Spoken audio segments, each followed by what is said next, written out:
time of the year, time to talk about the NBA playoffs, and they are right around the corner, so I'm here to give you guys my NBA playoff predictions. What is going on, y'all? FaizSportsTalk back at it with another video talking, of course, like I mentioned, some NBA, and as you can see behind me, I got the whiteboard. I'm going to be breaking down all the NBA playoff matchups and breaking down every series, giving you guys games prediction and who wins and all that good stuff. Before I get into that, if you're new to the channel, guys, and you're not subscribed, what are you doing? Make sure to go ahead and subscribe to the channel. I do post the latest and greatest and best NBA content, so you do not want to miss out. And make sure you are following me on my social media links down below and on the screen for all of my social media links, my Twitter, Instagram, all that good stuff. Reach out to me, ask questions, whatever it is. So with that being said, I'm going to go through all the playoff matchups. Now, again, I do want to point out at the time of this recording, a couple of the matchups here with regards to the 8th seed have not been decided. The play-in tournament between the Blazers and the Grizzlies. But whoever wins, we know it's going to be one of those two teams, is going to face the Lakers. I will give both scenarios, okay? So there we have it. Let's get into it. Let's dive into it. Okay, so here we go. I've got the board all set up. We've got the matchups in the West, and we've got the matchups in the East. And I'm going to go through every single series on both sides and give you guys how many games each series is going to end in and who wins, obviously, and then give you guys finally my NBA champs for the 2020 NBA season at the very end. So with that being said, let's get started. We'll start with the Eastern Conference, folks. It's just easier than the West is and simpler to figure out. So let's start in the East. We've got the 1 versus the 8 matchup. Hopefully you guys can see this. This is Milwaukee versus Orlando. Okay, so the Bucks versus the Magic. And I'm sorry, this is going to be a sweep. Okay, this is going to be sweep. Very, very straightforward, folks. The Bucks are going to just destroy the Magic. We're going to be shorthanded more likely than not.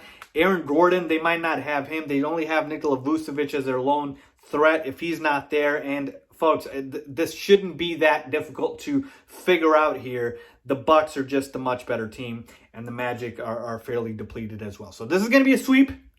Simple as that, okay? Let's move on now to the next series, which is the Miami Heat versus the Indiana Pacers, the 4 and the 5 matchup. Now, this matchup is going to be good. Probably the closest matchup in the Eastern Conference in the first round, certainly. And when we take a look at this matchup, obviously the best thing is you got the rematch, if you will, of Jimmy Butler and TJ Warren, who obviously do not like one another. So I can't wait to watch that. But when we're just talking about these teams in general, the Miami Heat are the better team, okay? If the Indiana Pacers had Domantas Sabonis, their all-star this season, and if Victor Oladipo was 100% back, I know he's been playing, but if he was 100% back to the player that he, we know he is capable of being, which is an all-star type of player, I would give the Pacers a shot here. I really would. But I think the Heat are going to win here. They're just a better team. Like I said, Jimmy Butler and Bam Adebayo, 2 all-stars there. Goran Dragic is good as well. Tyler Herro is providing a nice spark off the bench. You got Jay Crowder, a nice veteran piece. Look, the Heat are just a better team. Again, if the Pacers had Sabonis and Oladipo was himself back to 100%, I would very much give the Pacers a chance, but I'm going to go with the Heat here.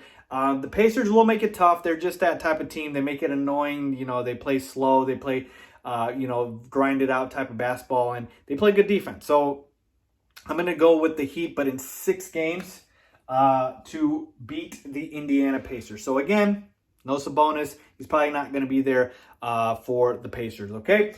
Moving on to the next series, we got the Raptors and the Brooklyn Nets, and this one, again, should be fairly easy, folks. Bring out the brooms. It's going to be a sweep, okay? It really is, and I really shouldn't have to do much explaining here because the Nets don't have anybody besides Karis LeVert, okay? And no offense to, obviously, Joe Harris and Jared Allen. I like those guys, but we all know the Nets are obviously waiting for next season with KD coming back, Kyrie coming back, even a guy like Spencer Dinwiddie. So the fact that they made the playoffs this year, they should be proud in itself, okay? So, it's just, again, for the Nets, this is their prize. Making the playoffs, the Raptors, I mean, this is literally, hot knife through butter. They should be able to sweep them. The Raptors have been incredible all season. So that is going to be a sweep. Moving on to the last series, we've got the Celtics versus the Sixers, and I would have given the Sixers a chance to upset the Celtics if they were fully healthy. But we know Ben Simmons will not be there. He is out. And now Joel Embiid has been banged up as well. The last few games, he's been out, or he's been, in and out of the lineup. And so he's not fully healthy. And so when your two guys are down or they're hurt, you got no shot here. If Embiid is able to come back, maybe they can put up a fight here. You still got Al Horford. Tobias Harris is a good player as well. But, folks, the Celtics should be able to win the series. I was thinking maybe 5 games. But, again, the Sixers have a deep enough team where I'll say probably 6 games. But, again, no Ben Simmons makes it difficult. So I'm going back and forth. I'll say 6 games. But the Celtics are winning this series, okay? They just are.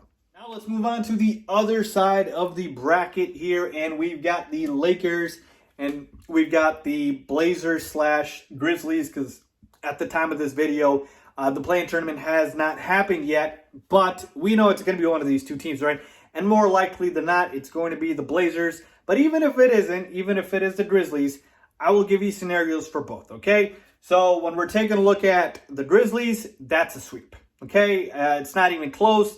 The Grizzlies have virtually nobody outside of Ja Morant and Jonas Valanciunas, pretty much. There's some nice pieces there with Dylan Brooks and, maybe a guy like a Brandon Clark. But again, this is a young team that's learning. They're not very experienced, and they lost Jaren Jackson Jr., their potentially second best player. So again, that's going to be a sweep. The Lakers should have no problem handling them. Now with the Blazers, the Lakers will beat the Blazers as well, but now it's just a matter of how many games, okay? Will it be 5 games, 6 games, 4 games? What will it be? And I got to give at least 1 game to the Blazers just because of how ridiculously hot Damian Lillard has been. He's been unreal. So I'll just give 1 game just because Dame deserves it. He just does. But for the most part, folks, the Blazers defense is awful. It's just awful. And LeBron and AD should be able to get whatever they want. And on the other end, they play good defense, so they should be able to, for the most part, shut down the Blazers option. Again, Dame could go nuclear 1 game, so I'll give him that. But more likely than not, it'll be 5 games, okay? So again, either scenario, I'll say 4 games for the Grizzlies, and I'll say 5 games for the Blazers, whoever the Lakers end up playing. Let's move on to the Houston Rockets and the OKC Thunder. Now, this is going to be a fun series. Technically, the Rockets and the Thunder have the same record at the time that I recorded this, but it doesn't really matter. They're playing each other, and there's no home court technically this year in the bubble, so it doesn't really matter, right? Who's the 4th, who's the 5th seed? What matters is the teams and the matchups, and when I take a look at Thunder and the Rockets are just a better team. The Thunder have really impressed me. They really have, but the way to beat the Rockets is you got to be able to have somebody that can punish them inside, and the Thunder don't have a center like that. They have Steven Adams, who is just a defensive-minded, rebounding, shot-blocking center, right? So he's not going to take advantage and just punish the Rockets down low. He's not offensive-minded. And so the Rockets, they're just going to play small ball. They're going to do what they're going to do and try to run the Thunder off the court. I will say the Thunders will make it fairly competitive, but I'm going to say this is going to be 6 games. And the other thing to point out is Russell Westbrook might not be available for the first few games of the series, which will make it very difficult. And so to me, if Russ is out, depending on how many games, this could go 6 or 7. But I'm picking the Rockets, and I'm expecting Russ to come back here. So I'm going to say 6 games for the Houston Rockets. But if Russ is out, that opens the door right there for Thunder to maybe, win it here. But I expect Russ to be back sooner rather than later. But I got the Rockets winning that series. Let's move on to the Clippers and the Mavericks. And I love this series. It's going to be fun to watch. Luka Doncic has been unreal, folks. So many players that have been playing great in the bubble. It's been phenomenal to see here. But I got the Clippers here winning this series in 5 games. I'm doing the same thing that I did with the Lakers and the Blazers. Luka's going to have one of those games where he might just go nuclear and just go berserk. And I'll give Luka a game because he's just that good of a player. But the Clippers have beaten the Mavericks all time, every single time they played in the regular season and technically in the bubble as well. They have the guys to put on Luka, the perimeter defenders, and Kawhi, and Paul George, Patrick Beverley. And so they can do that. They can neutralize Luka, the best weapon. Now, Kristaps Porzingis can really hurt them, and that's the biggest advantage technically the Mavericks have over the Clippers, which is the size of KP. But overall, the Clippers are the better team. I'm going to say the Clippers win in 5 games, but I certainly do like the Mavericks' potential. Let's move on to the Nuggets versus the Jazz, okay? And this should be a long, hard, grinded-out series. 2 very solid teams. You got, obviously, good size with Jokic versus Gobert. You got Donovan Mitchell. Then you got the new up-and-coming star for the Nuggets and Michael Porter Jr. This is going to be a tough series, folks, and I'm looking forward to it. The Nuggets are deep. They're deeper than the Jazz are, and I believe they're the better team, so they're going to win. But this is going to go 6 or 7. I'll say 7 games, and I'll take the Denver Nuggets. Okay, so that takes care of the first round, and again, fairly boring in the sense of we have no upsets. Okay, we have no upsets, but they are coming. Get ready. Let's talk about now the next round. We'll start with the West this time and then go over to the East. So now you've got the matchup with the Lakers and the Houston Rockets. Okay, the 1 versus the 4 seed. Now this is going to get interesting here. Obviously, the Rockets do scare me. The Rockets scare me because they are the one team that if they get hot, they can beat anybody. Like there's teams in the playoffs that have ceilings. Like no matter how good they play, you know they have a certain ceiling. The Rockets don't have a ceiling. They hit their shots, it's a wrap. And so with the Rockets, that scares me. But here's the thing. The reason the Thunder are going to lose is because they don't have somebody that can punish the Rockets with size when they go small.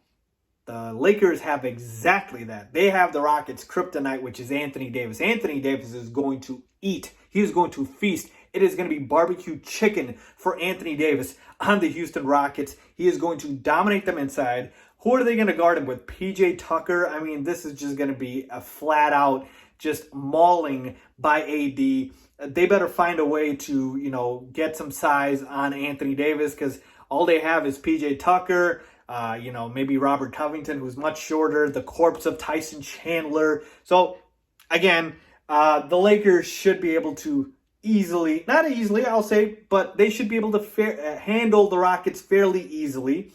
And I'll give them 1 game. I'll give the Rockets 1 game. Again, they go hot. They get nuclear. They hit every shot from 3.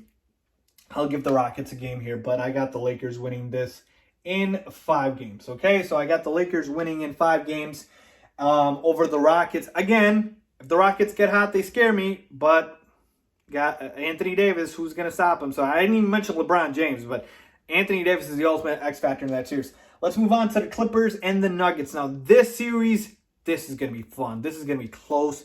The Nuggets are for real, folks. They are for real. They are so deep, folks, that they're going to bench Will Barton because Michael Porter Jr. is playing so well now. They have another stud. I haven't even talked about Bol, who in a few years is probably going to be a very, very good player. He's already showing signs of that. So, the Nuggets are so stacked. Nikola Jokic, okay, Michael Porter Jr., Paul Millsap, Jeremiah Grant, Jamal Murray, Gary Harris, Will Barton. I mean, the list goes on and on. So they've got so much depth. When you talk about the Clippers, everybody mentions, the Clippers are deep. The Nuggets are deep as well. So this series is going to go to lengths. It's going to go to 7 games. I'm going to go with the Clippers in 7 games because, again, star power wins in this league. The more stars you have, the better shot you have at winning a championship. And right now, the Nuggets have 1 star, which is Nikola Jokic, and the Clippers have 2 in Kawhi and PG. Now, I do think the Nuggets have the potential to have another star. Maybe it's Michael Porter Jr., but not there yet. So I'll say 7 games, but a very, very hard-fought 7 games for the Clippers to advance here. Okay, so Lakers and then Clippers. Okay, let's move on now to the East, okay, and flip on over here. We've got the Bucks and the Heat here, and this should be a fun matchup. The Heat are going to make it interesting, but the Bucks are still the better team. They should be able to win this game. It's just going to matter of how many games it will take. I think the Heat are going to make this one ugly. They're going to find a way to kind of make the game messy. Jimmy's going to go at Giannis. Bam should be a big problem inside for Brook Lopez. So I could see the Heat kind of make this interesting. So I'll say about 6 games, but the Bucks are the better team overall. They're the deeper team. They are going to win, but I'll say 6 games. Okay, and then we've got the Raptors and the Celtics, and I promise you an upset. Here it is. I've got the Boston Celtics beating the Toronto Raptors. Now, it's not a huge upset, right? We're down to 2 versus the 3 seed, but hear me out. The Raptors, okay? I've been trying to buy the Raptors all year because they played really well all year, and they deserve the recognition. But here's the thing with the Celtics. The Celtics, if you had to think of a team that has the best outside shot to win the title that's not a favorite, probably Boston. Okay, and when you compare both teams, Toronto and Boston, I mean, Boston just has better players. You know, the Raptors have, Kyle Lowry, Pascal Siakam, and, after that, I mean, Fred VanVleet. Obviously, Fred VanVleet's been playing very, very good. Shout out Rockford, Illinois, by the way. And he deserves to be part of that. So, and then you've got a bunch of ancillary pieces. OG Anunoby's nice. Marc Gasol is a little over the hill now, and Serge Ibaka is solid. But basically, so it's 3 guys, right? Kyle Lowry, Fred VanVleet, and Pascal Siakam. Well, the Celtics have 4, okay? So Kemba Walker, Jason Tatum, Gordon Hayward, and Jaylen Brown. And I'm telling you right now, folks, Jason Tatum is the best player on that team. Yeah, he gets, a lot of the recognition. But Jaylen Brown is very good. Gordon Hayward is very good. And Kemba Walker, once he's fully up to speed and because he's been dealing with an injury, he's very good. So the peak of the Boston players is higher than the peak of the Raptors players. It just is, okay? And so to me, Boston's deeper. I believe they just have better players. Coaching is probably equal. Brad Stevens, Nick Nurse, both phenomenal coaches. But it just comes down to having more stars and better players in the playoffs, and I got to go with the Celtics. It's going to be 7 games, but I'm going with Boston. That's my upset. Okay, so here we go. Eastern and Western Conference Finals. For both teams in the Western Conference Finals, we got the matchup everybody wants. It's going to happen. Lakers, Clippers. And in the East, we've got the Bucks versus the Celtics. So I'm going to start with the East, and then we'll go to the West, okay? So with the East, the Bucks and the Celtics. Now, this should be a very, very fun matchup. And the Bucks obviously have been the best team record-wise all year long, right? And so you would think they're the better team, and generally they are. Giannis obviously has been the best player in the league this year. He's going to win the MVP. And the main game plan for the Celtics is going to be how do you stop Giannis, right? And the thing with the Raptors last year, what they did to neutralize Giannis was they just put a wall in front of him, okay? When I'm talking about a wall, you have to go through Kawhi. Once you go through Kawhi, you got to go through Siakam. Once you got to go through Siakam, you got to go through Marc Gasol and Serge Ibaka. Like, there were bodies waiting for Giannis at the rim when he would drive. The Celtics have to take a similar game plan. But do they have the similar personnel that the Raptors did? I'm just not sure about that, right? Because when we take a look at Gordon Hayward, Jaylen Brown, Jason Tatum, and Kemba Walker, I would say only 2 of those 4 are really solid defenders in Tatum and Brown. And so can those 2 guys neutralize Giannis? Maybe, but then you got Chris Middleton there, and obviously the other guys in the Bucks can hit open shots, right? Eric Bledsoe is an X factor. Brook Lopez is an X factor as well. So the Bucks kind of have this Orlando Magic, Dwight Howard 2009 finals thing going where it's Giannis driving to the bucket, and he's just got a bunch of shooters out, right? You got Middleton here, Bledsoe there, Brook Lopez here. And so if the Celtics aren't able to stop the train that's Giannis, he's just going to score on them. But even if they are, you got shooters everywhere. And so their lack of solid defenders is what's probably going to hurt them. It's going to be a very, very fun series. Going to go deep. I'll probably say 7 games, actually, because I do have that much respect for the Boston Celtics, but I am going to go with the Milwaukee Bucks to advance to the NBA Finals, okay? Now let's move over to the Western Conference, and we've got the Lakers and Clippers. And here's the thing, okay? What have I heard all year with the Clippers? They're the deeper team. They're the deeper team. They're the deeper team. Folks, let me tell you a little secret about the playoffs. You don't play a lot of guys, okay? You don't. You play max 8 guys, more likely 6 to 7, okay? There's 48 minutes in the basketball game. The starters in these types of games, conference finals, NBA finals, they're playing 40 minutes. So you got, 8 minutes for your backups? And that's really the advantage you want to save for the Clippers. Now, the Clippers are very good. They are. But I see one glaring weakness for the Clippers that I don't see for the Lakers. because the one advantage people say is depth for the Clippers. But for the Lakers, to me, they don't have, I should say the Clippers don't have anybody to stop Anthony Davis that the Lakers have. Size is the one big issue. Montrezl Harrell is too small. Ivica Zubac is too slow. And Joakim Noah, I mean, he's too washed up at this point. So who are you going to put on Anthony Davis? Because you do have guys to neutralize LeBron James. You can't slow him down or stop him.